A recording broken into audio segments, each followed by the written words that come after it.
नमस्कार सभी को। इस वीडियो में हम हिंदी की वसंत पुस्तक से पाठ 7 साथी हाथ बढ़ाना के बारे में चर्चा करेंगे।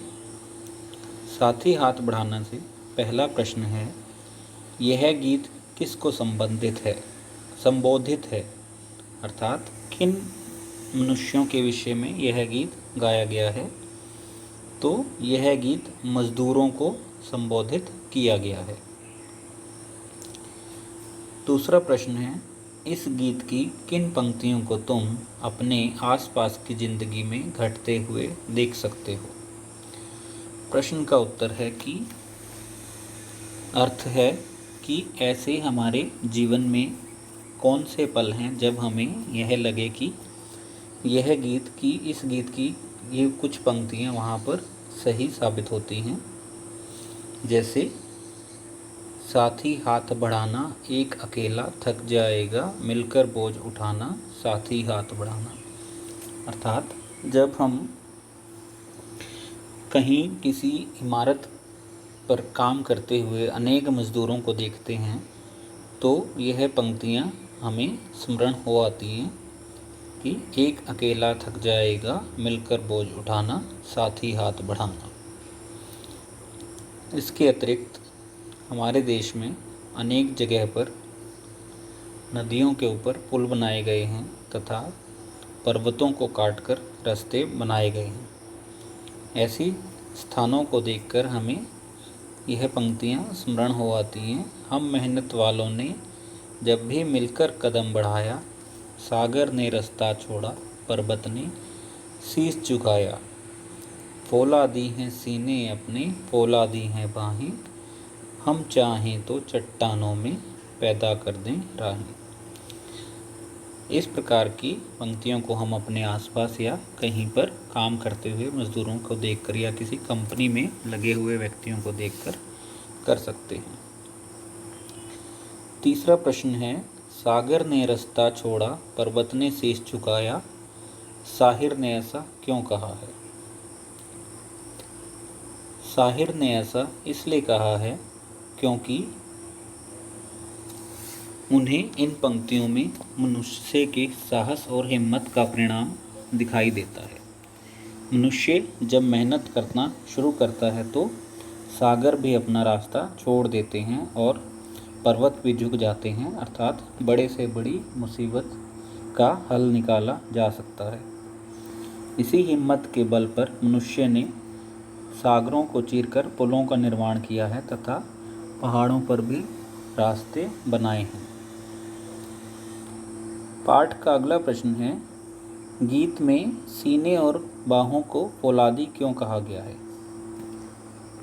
मनुष्य का सीना मनुष्य की मजबूत इच्छा शक्ति के बारे में बताता है तथा उसके हाथ बड़े से बड़े काम को करने की में सहायता करते हैं। इसलिए इस गीत में मनुष्य के सीने और बाहों को फौलादी कहा गया है।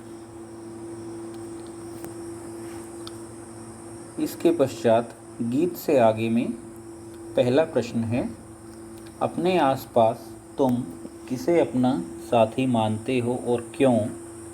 इससे मिलते जुलते कुछ और शब्द खोज कर लिखिए। तो पहले हम अपने आसपास रहने वाले लोगों को, साथ में काम करने वाले तथा साथ पढ़ने वाले लोगों को अपना साथी मानते हैं। साथी से मिलते जुलते शब्द हैं मित्र, दोस्त, सहपाठी, सहचर, संगी, सहायक, शुभचिंतक, सखा, बंधु, भाई इत्यादि। दूसरा प्रश्न है, अपना दुख भी एक है साथी, अपना सुख भी एक। कक्षा, मोहल्ले और गांव और शहर के किस किस तरह के साथियों के बीच तुम्हें इस वक्त वाक्य की सच्चाई महसूस होती है। अर्थात हमें अपने आसपास के लोगों के साथ, जिनके साथ हमारे घनिष्ठ संबंध होते हैं, जिन पर हम भरोसा कर सकते हैं, उनके साथ रहने पर हमें इस वाक्य की सच्चाई महसूस होती है क्योंकि उनके दुख में हम भी दुखी होते हैं तथा उनकी खुशियों में हम खुश होते हैं। तीसरा प्रश्न है, इस गीत को तुम किस माहौल में गुनगुना सकते हो?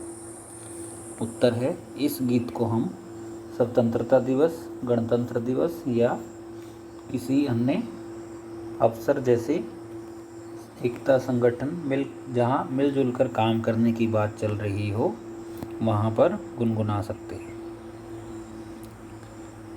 अगला प्रश्न है, एक अकेला थक जाएगा मिलकर बोझ उठाना।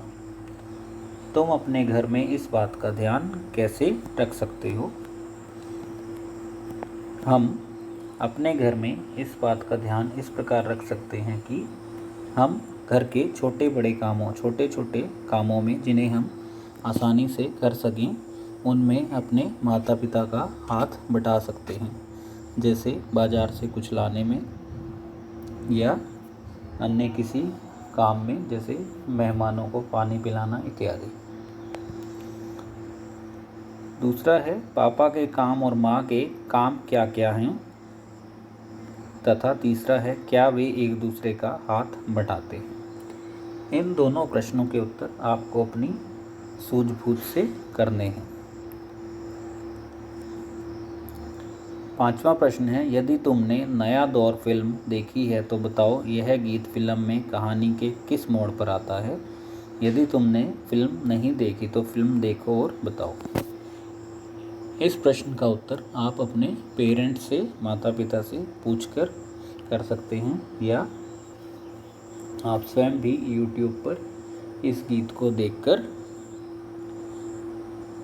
महसूस कर सकते हैं कि फिल्म में यह गाना साथी हाथ बढ़ाना किस अवसर पर गाया गया है।